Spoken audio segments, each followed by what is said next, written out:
Eu entrevisto o professor Luiz Gonzaga Beluso, que na companhia do jovem economista Gabriel Galípolo, acaba de lançar o livro Manda Quem Pode, Obedece Quem Tem Juízo, pelas editoras Facamp e Contra a Corrente. Professor Beluso, a minha primeira pergunta seria sobre como que essa teoria convencional, que o senhor examina com tanta profundidade no início do seu livro, que o senhor chama de um conjunto de superstições científicas contaminadas pelo determinismo, e é quando a ciência se aproxima do pensamento mítico.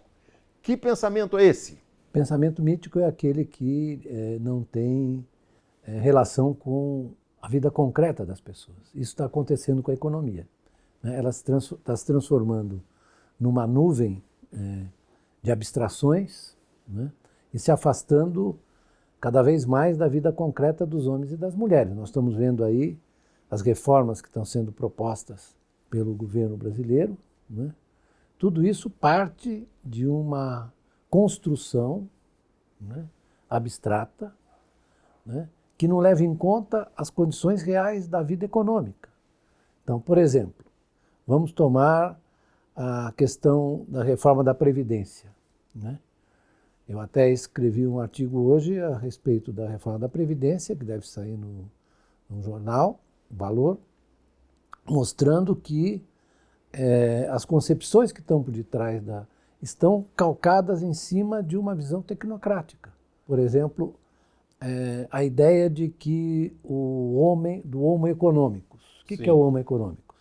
É o homo racional, calculador, que maximiza a sua função utilidade, as suas utilidades. É um utilitarista, maximizador e racional. Isso vem lá do século XIX, porém, e o pior é que eles se acham contemporâneos, mas claro, eles trouxeram essa coisa de lá de trás, né? E foram trazendo e construindo a ideia, por mais absurda que possa parecer, nós tratamos disso no livro, do agente representativo. É um sujeito que ao mesmo tempo é banqueiro, industrial, sim, consumidor, operário, agente representativo. O que é? Ele sintetiza, para simplificar, para não dar confusão, claro, nos modelos, claro, ele sintetiza, na verdade, o homem econômico racional, claro, né? Então, a partir daí, eles constroem hipóteses, né, econômicas. E toda a política econômica dita neoliberal, ela está fundada nesse indivíduo, na suposição de que ele tem certos comportamentos. E de que ele existe. De que ele existe, né? Quer dizer, é uma abstração que acaba virando uma orientação de política econômica, né? Então, a vida das pessoas concretas e de carne e osso, isso eles passam por cima, né? O senhor usa também uma expressão que eu achei muito interessante para tratar da maneira pela qual essa teoria se explica, se explicita, é que ela perdeu qualquer contato, como o senhor diz, com a realidade, porque ela agora só trata de realizar calistenias matemáticas. Isso. O que é isso? Porque calistenias é exercícios. Exercício físico. Exercício físico. Porque como é que eles querem justificar a sua aura de cientificidade? É que eles utilizam, né, a matemática, os modelos não lineares, etc., né? Matemática razoável, digamos, mas em cima de conceitos que não são, por exemplo, dos conceitos que eu mencionei agora do homem racional, né? Então, eles, por exemplo, eles têm vou dar um exemplo, eles têm uma construção que se chama o produto potencial, né? A partir do qual eles fazem a avaliação de qual é o estado da economia. O produto potencial é aquele em que a economia tem um desempenho estável, sem inflação, com pleno emprego, né? Certo. Essa construção do produto potencial e a avaliação que eles fazem da economia, ela tem sempre tendência a girar em torno desse estado de evolução estável, digamos, né? E tem pequenas flutuações, sempre com capacidade para voltar ao estado de estabilidade anterior. Por exemplo, você só pode ter um ciclo derivado de uma mudança tecnológica ou de uma mudança de preferência dos consumidores. Mas esses modelos, por exemplo, que são os chamados modelos estocásticos de equilíbrio geral, fundados em cima desse agente representativo. Sim. Né? Esses modelos, por exemplo, não têm dinheiro nem têm bancos. Não, certo? O senhor demonstra isso perfeitamente no livro. Não tem dinheiro nem bancos. Não tem. Então, é uma economia curiosa, Muito. porque é uma economia capitalista, monetária, Sim. que não tem dinheiro nem bancos. Certo?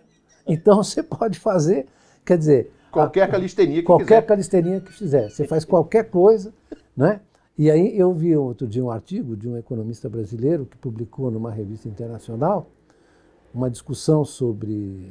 Não é nem o André, nem os outros que estão discutindo isso nos jornais. André Lara Rezende. Não é. É um outro economista que fez um texto que mandou para que, na verdade, você não consegue saber o que ele está querendo dizer. Mesmo isso é muito comum, mesmo dominando o instrumental matemático que ele tem. E a língua portuguesa. E a língua portuguesa. Eu sempre digo que a matemática liberou o mundo da superstição com Galileu Galilei e Newton. Não é verdade? Liberou, porque foi uma luta para você introduzir o pensamento, digamos, racional, científico. Descartes, Newton, Galileu, né? Copérnico. Claro. Ela libertou. Foi uma libertação do mito. Isso. É que a matemática, do jeito que ela é usada, ela reintroduziu o mito. Isso. Certo? O mito do Homo economicus. Certo? E eles trabalham em cima do mito. Quem diz isso é um filósofo que eu cito aí, que você conhece certamente, sabe quem é, porque você é um homem ilustrado, né? O Adorno, Teodoro Adorno. Teodoro Adorno. Na dialética do iluminismo, ele diz o seguinte, olha, a ideia da razão iluminista, ela virou o seu contrário. Ele disse isso lá atrás. Mas os economistas exercitam isso o tempo inteiro. É isso que o livro procura mostrar. Claro. Certo? Que eles exercitam isso o mundo inteiro. Então, esse descolamento é o que o Weber chamava desencantamento do mundo. Agora você tem um reencantamento. Né? Você está reencantando. Então, as pessoas se movem nesse universo, você entendeu? A economia. Agora, professor, quando que o neoliberalismo se tornou, com essas pré-condições e essas características que o senhor acaba de descrever, se tornou a ideologia dominante? Qual foi o fato histórico, político, que deu a ele essa hegemonia avassaladora? É muito importante essa pergunta, porque, em geral, os historiadores da economia marcam os anos 80. Mas, na verdade, a gestação do neoliberalismo começa nos anos 70, quando nós temos a crise do chamado modelo, ou paradigma, se você quiser, keynesiano, né? Ou, digamos, da construção do estado do bem-estar, ou na Alemanha da economia social de mercado, em que a economia e suas políticas estavam coladas nas reivindicações e direitos dos indivíduos. Claro. Que indivíduos eram? Dos mais fracos. Que era os desfavorecidos, como o senhor costuma dizer, deserdados, que era a construção da economia keynesiana e do estado do bem-estar social. E isso entrou em crise nos anos 70, né, por conta do que se chamou, você certamente vai se lembrar, da estagflação. Sim. Né? Aí a estagflação produziu estagnação com inflação. Com inflação. Ou seja, você vinha de um período de grande exuberância, né? Esse período de grande exuberância foi fantástico porque ele produziu uma igualdade entre as classes sociais, entre as categorias, várias categorias de indivíduos, uma igualdade incrível, né? Isso vem do Roosevelt, né? Vem do Roosevelt, mas vai para a Europa no pós-guerra. O senhor, só para não interromper, num capítulo muito importante na minha avaliação, que é uma recuperação de todo o período Roosevelt, e que seria uma maneira também que o senhor utiliza para tratar do Roosevelt e do Keynes. Isso. O senhor se refere àquele famoso Glass-Steagall Act, isso, que estabelecia uma distinção entre os bancos para não permitir essa bolha que explodiu em 2008. Mas um assessor do Roosevelt pronuncia uma frase no seu livro que me deixou muito impressionado a respeito dos deserdados a que o senhor se refere. A fome não se discute. Não é isso? Então, É esse o espírito dessa política econômica keynesiana e da liberal-democracia alemã que prevaleceu no pós-guerra. sem dúvida, que Não é era isso? a questão da proteção aos mais fracos. E na Inglaterra, né, o estado do bem-estar nasceu a partir de uma tremenda discussão dentro da sociedade, mas quem formulou isso foi um liberal chamado Sir William Beveridge, que fez um relatório em 1942 dizendo o seguinte, que os demônios da vida moderna são a carência, o abandono, a fome e a ignorância. Né? Eu, nesse livro, eu desenvolvo a tese que o Beveridge ele diz que a ignorância era o instrumento dos ditadores, porque precisavam deixar a sociedade e os indivíduos sem saber exatamente quais as razões do sofrimento deles, etc. Né?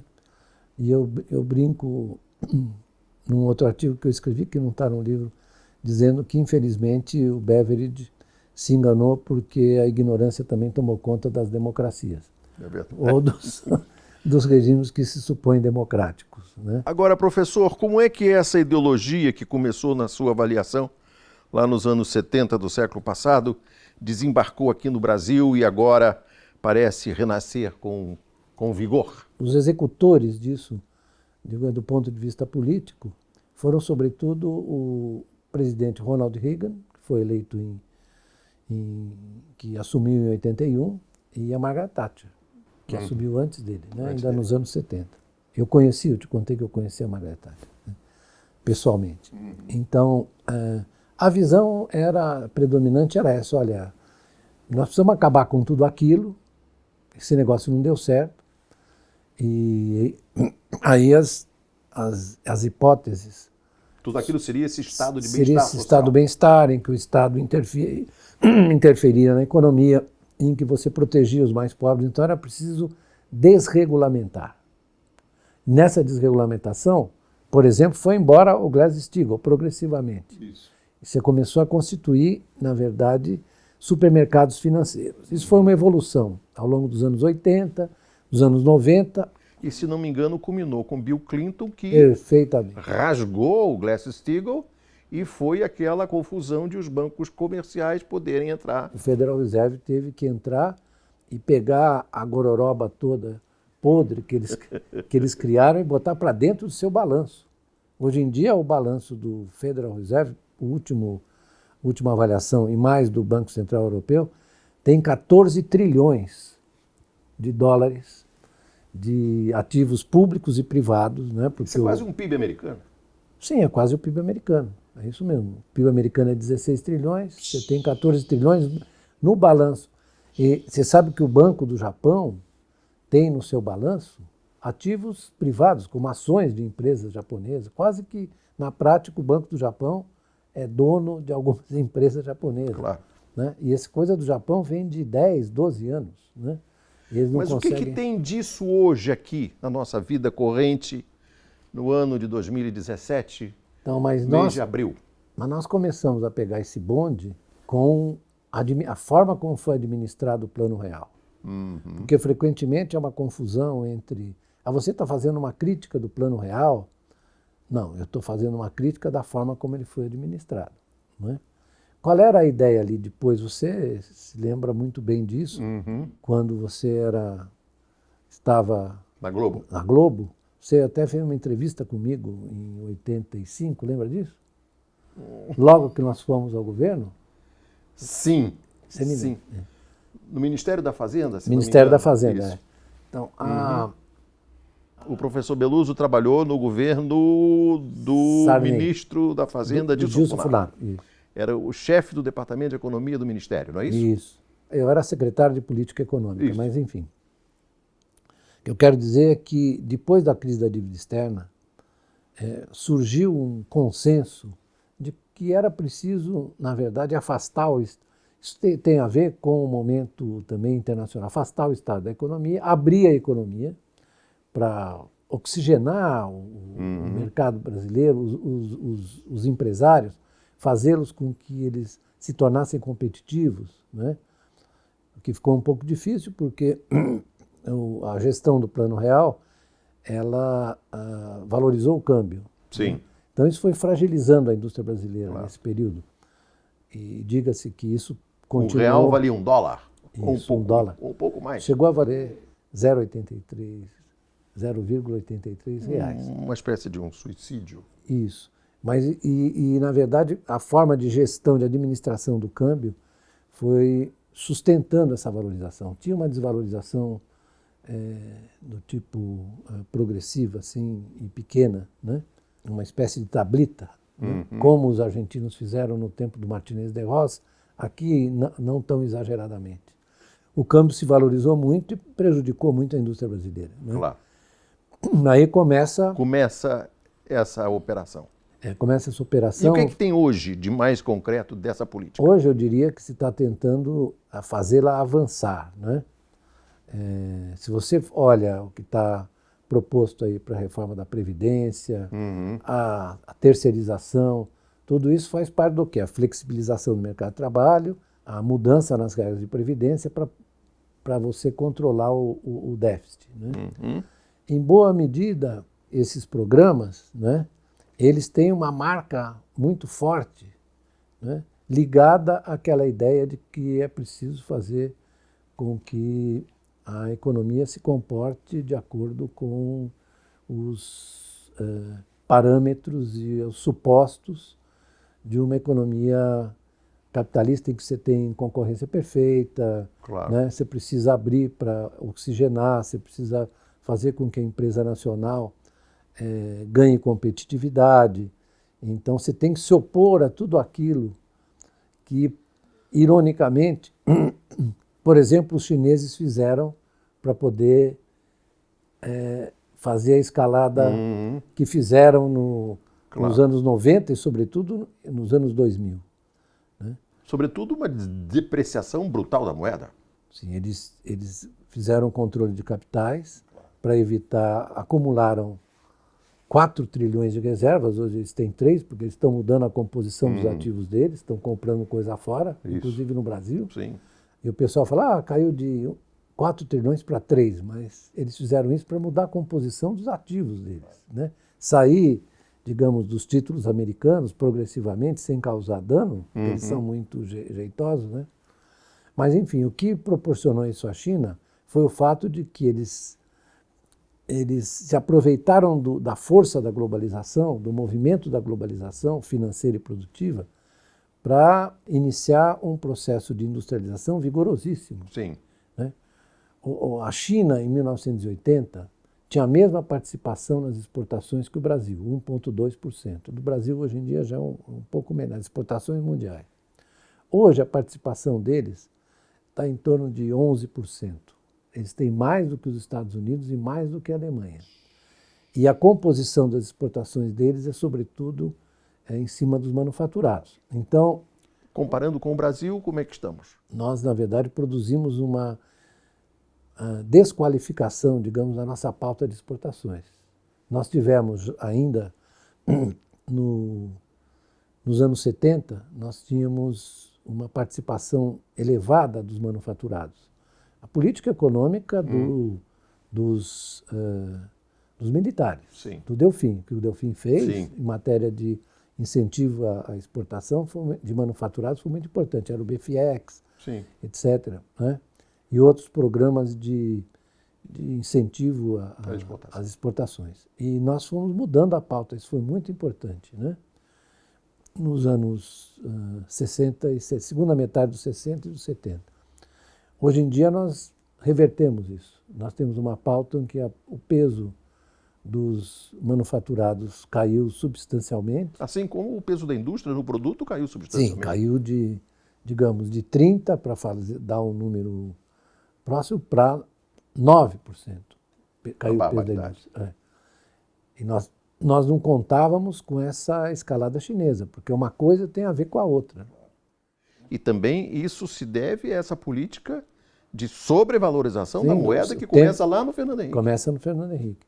O tempo inteiro é assim, né? E que permanece até hoje.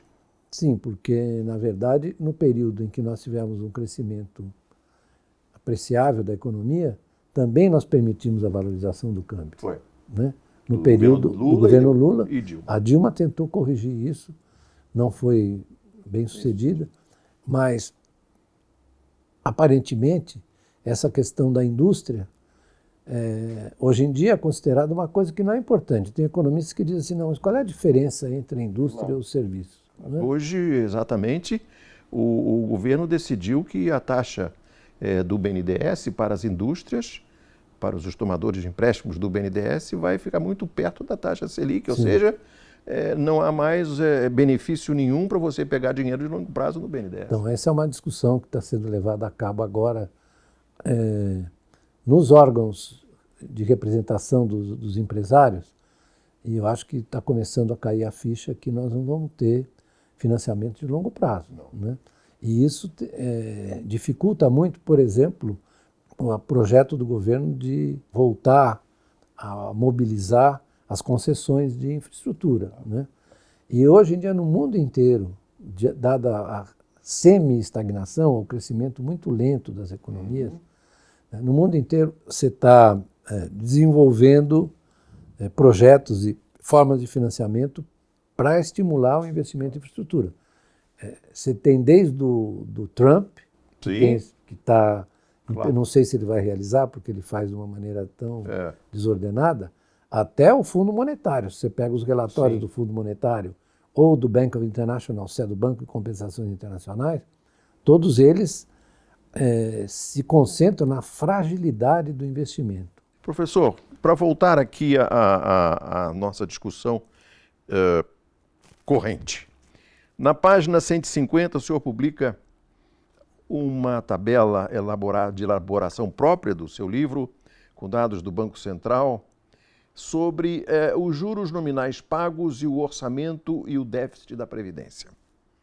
E nós vamos a uma situação em 2015, que é mais ou menos a seguinte. O que o governo paga de juros é 500 bi. Se você somar o orçamento da pasta das cidades, ou seja, Minha Casa Minha Vida, desenvolvimento social, Bolsa Família, defesa, educação e saúde, isso dá 507 bi, ou seja, o que nós pagamos de juros. O que nós gastamos em saúde e educação é menos do que a metade do que a gente paga de juros. Então, É o que mostra esse gráfico. Eu vi esse negócio aqui, eu fiquei com raiva. no debate atual, os economistas dizem, mas os juros quem forma é o mercado. Agora, os outros gastos orçamentários são decididos, digamos, politicamente. Então, tem uma macacada aí que quer pegar mais do que pode. Mas o grosso da despesa do governo é com a taxa de juros. É juro. É juro.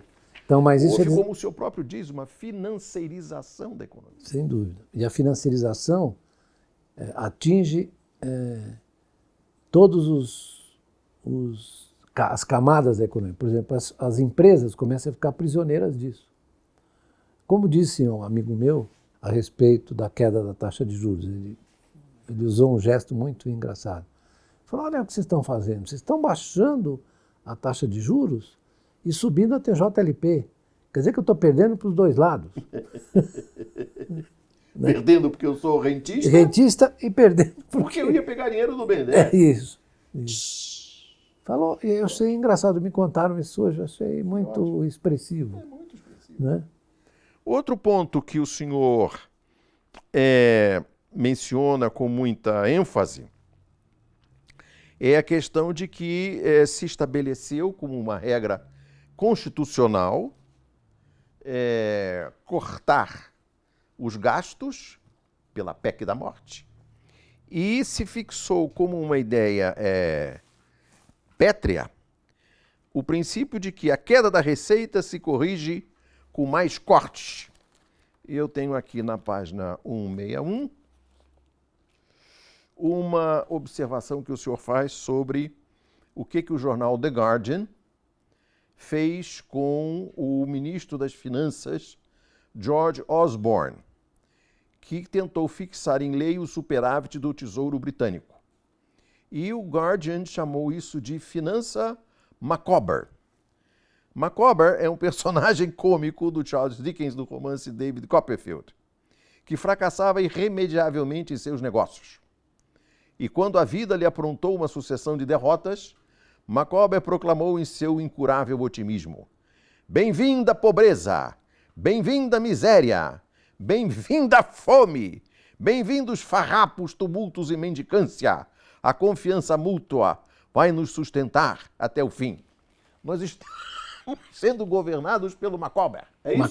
Micawber está mandando... Quer dizer que o ministro Meirelles e o presidente do Banco Central são os nossos Micawber. Eu recomendaria aos meus amigos e colegas economistas que fossem à literatura. Isso. Porque a literatura... Como recomenda o Keynes, como recomenda o Tomás Piketty. O Piketty usou... O Balzac. O Balzac, isso. sim. Você usa o Dickens. É.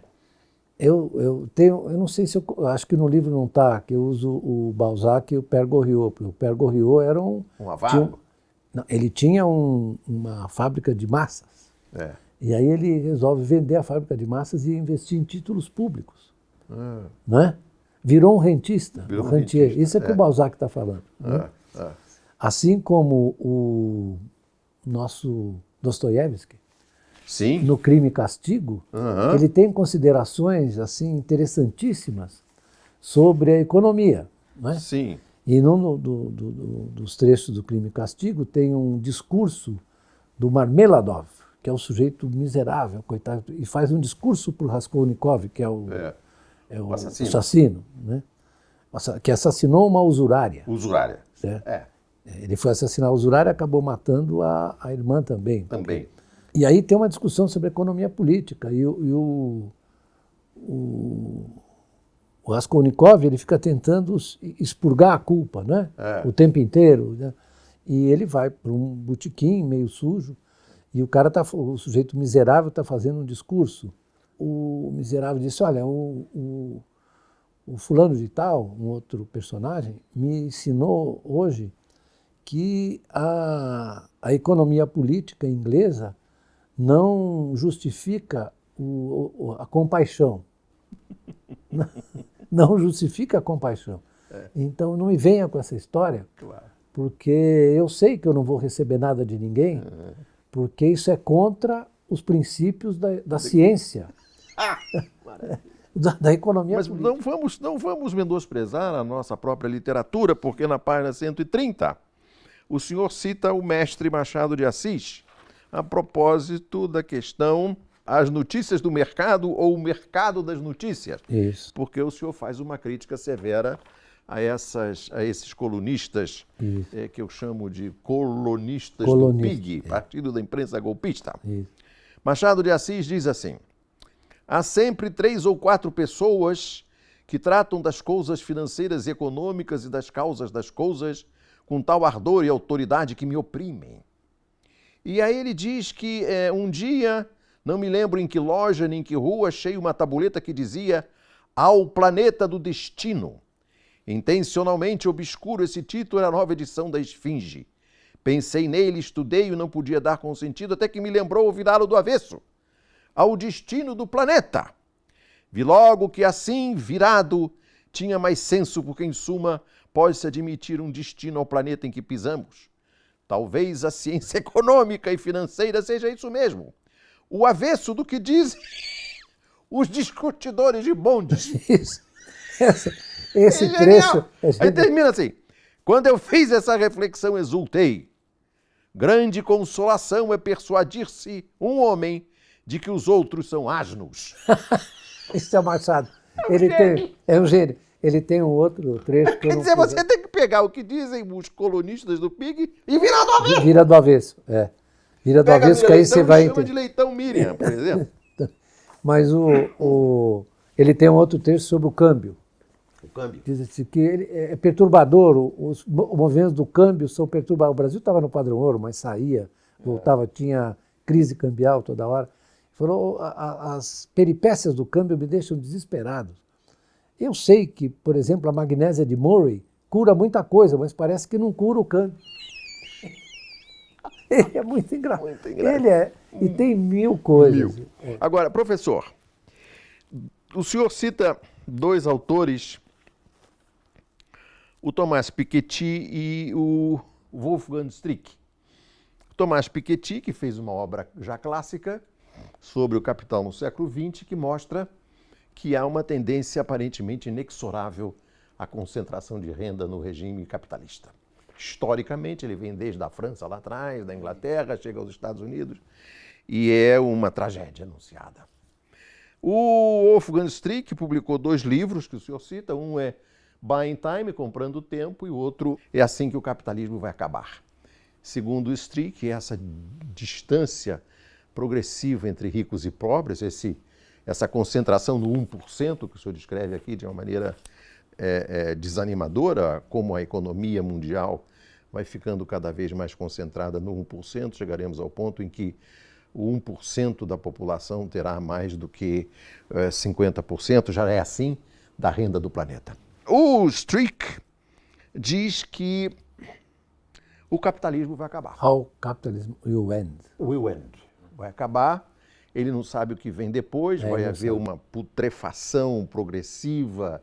Ele cita o Gramsci e ele não sabe no que vai dar, mas o que está aí não sobrevive. O senhor concorda com essa previsão? Eu acho que você tem hoje, não só o Wolfgang, como o Piketty, porque o Piketty faz um prognóstico também, fala, deixado a essas forças que estão aí, a desigualdade vai aumentar e você vai... Piketty tem uma coisa muito interessante, que ele lida com as transformações, as metamorfoses da riqueza. Isso. Então ele vai mostrando como a riqueza vai se tornando, o crescimento, a explosão da riqueza vai se tornando muito maior que a explosão da renda, né? Então ele está mostrando que, por exemplo, ele está falando da financiarização, né? E ele diz o seguinte, olha, se olhar a trajetória dessa relação renda-riqueza ao longo da história, você vai ver que você teve momentos em que a renda conseguiu avançar, eu estou simplificando bastante, claro, mais rapidamente que a riqueza, nos momentos que você teve, como é que ocorreram desvalorizações da riqueza? Nas guerras, né? E quando exatamente, no pós-guerra, as forças políticas resolveram domesticar o capitalismo, como, por exemplo, com o controle das instituições financeiras, o Glass-Steagall, né? E na Europa na verdade, na Alemanha com a economia social de mercado, e na Europa com as políticas keynesianas de controle, de direcionamento do crédito, etc., né? Então, isso tudo permitiu que a renda crescesse mais rapidamente com a riqueza. Depois dos anos 80, você começou a inchar. A desregulamentação financeira foi isso. O inchaço da riqueza, progressivo da riqueza financeira. Então, o pessoal diz assim, não, mas os marxistas dizem, não, mas ele chamou capital no século XXI, mas ele não respeitou o que o Marx escreveu. Ao contrário, ele respeitou. Para quem lê os 3 volumes, chega à conclusão do Capital. Sem saber, ele respeitou, porque ele falou das metamorfoses da riqueza, que é uma forma também como o Marx trata. Ou seja, você começa a inchar a riqueza financeira, inchar essa massa de direitos sobre a renda e a riqueza. O que é a riqueza financeira? São títulos de dívida, claro, ou ações, que são direitos sobre a propriedade ou sobre a renda, que começam a inflar por conta dessa injeção continuada, que está se repetindo outra vez, de crédito para você poder aumentar a riqueza enquanto o investimento produtivo declina. Por quê? Porque as empresas também hoje, Paulo Henrique, se você for olhar, tem um economista muito interessante chamado William Lazonick, que eu acho que eu cito aqui no final, em que ele vai mostrando como as empresas vão se tornando reféns dessa financiarização. Sim. Porque o que você dá valor hoje? Você dá valor, por exemplo, ao desempenho de caixa das empresas, é o EBITDA. EBITDA. Certo? É o EBITDA. Como Gere lucro correndo que eu preciso botar isso no banco. Isso. E, na verdade, você vai reduzindo os prazos e as exigências dos acionistas e dos mercados em relação ao desempenho. Claro. Então, você tem que encurtar o horizonte de expectativa das empresas. Para dar dinheiro mais rápido para o banqueiro. Para o investidor. Para o acionista, para o investidor. É essa que é a lógica desse negócio. Então, nesse livro aí, a gente trata disso. Perfeito. Porque, né, boa medida, a gente vai mostrando como Você isso... Você faz uma anatomia do EBITDA. Anatomia da financiarização, isso. Que não é só um fenômeno, digamos, econômico, é um fenômeno político. Claro. Certo? É um fenômeno político que vai invadindo. Claro. Tem um capítulo que eu falo da invasão dos interesses no Congresso americano. Só trato disso, explicando como é que eles se tornaram dominantes e, na verdade, determinam a votação das leis. O pessoal pensa que isso acontece no Brasil. Não. Lá acontece com muito mais intensidade e de uma maneira muito mais aceita como natural, né? Porque eles aceitam como natural, mas isso tem implicações para a eleição. Claro.